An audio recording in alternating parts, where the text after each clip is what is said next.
What's going on, everybody? Welcome back to Jeremy's Point of View. Here in this episode, I'm going to be discussing the Ghostbusters Afterlife Sequel. I'm a huge fan of the movie. Absolutely loved Ghostbusters 1 and 2. Those are classics that just... they are part of my childhood. Love those films. And I really enjoyed Ghostbusters Afterlife. I thought it was a really solid movie. Way better than that shit show that was Ghostbusters 2016. And I'm glad that we're going to be getting a sequel to this. So I wanted to discuss this quick news story with you guys. Please, before we do so, hit that like and subscribe button and let's go ahead and dive into this thing. So, Ghostbusters Afterlife Sequel details revealed at Cinemacon. So this was off of MovieWeb. This was published about 4 hours ago. And there were some tidbits that were released at Cinemacon. So the event, ongoing Cinemacon event had revealed further details regarding the upcoming Ghostbusters Afterlife sequel. During the Sony panel, a video from the set featuring the returning cast of McKenna Grace, Finn Wolfhard, Paul Rudd, and Carrie Coon was shown, with writer and producer Jason Reitman appearing on stage alongside director Gil Keenan.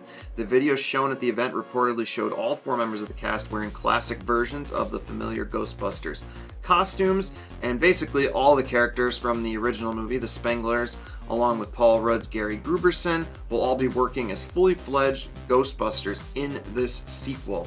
The video also confirmed that the as-yet untitled Ghostbusters Afterlife sequel will indeed be taking the action back to Manhattan, and it finds all these characters introduced in the legacy now all living together under one roof as a family. And that roof in question will none other be the original Ghostbusters firehouse in New York City. Hell yeah. So during the event, Reitman reflected on screening Ghostbusters Afterlife at Cinemacon back in 2021 alongside his dearly departed father, Ghostbusters director Ivan Reitman. It was a huge night for me. It was the first time my father and I watched the movie together with an audience. We were showing the movie. It was just crushing, Reitman said before revealing that his filmmaker father could not help but offer some insight. And halfway through, my father leans over to me and he whispers in my ear, "We really have to lose that shot of the car going over the bridge." So, Ghostbusters Afterlife released last year, picked up 30 years after the sequel of Ghostbusters 2. The Legacy sequel was well received by critics, audiences, and it grossed over $204 million worldwide on a budget of $75 million. And as of right now, details of the plot for this new film remain largely unknown, but this is the first time that we are getting a bit of a glimpse into where this movie is going to be taking us. Recent images from filming also revealed that a beloved villain will also make a comeback. I'm not 100% about that. Let's see, last seen in the Ghostbusters way back in 1984, William Atherton will return as the overzealous, irritational Environmental Protection Agency Inspector Walter Peck. While details of his role are unknown, his return is certainly an exciting one. So yeah, guys, I'm excited. This story just gets me going. I'm so glad that they are already diving into a sequel and getting on top of this. And you know what? If it was any other director behind it, I would have a lot less faith. But knowing that Ivan Reitman's son, Jason Reitman, is behind this series, it lets me know that the love, the time, the effort, the care is going to go into continuing this series in a way that I think Ghostbusters fans can appreciate. I know not everybody loved Ghostbusters Afterlife, but I think it was a much better direction for the franchise as a whole.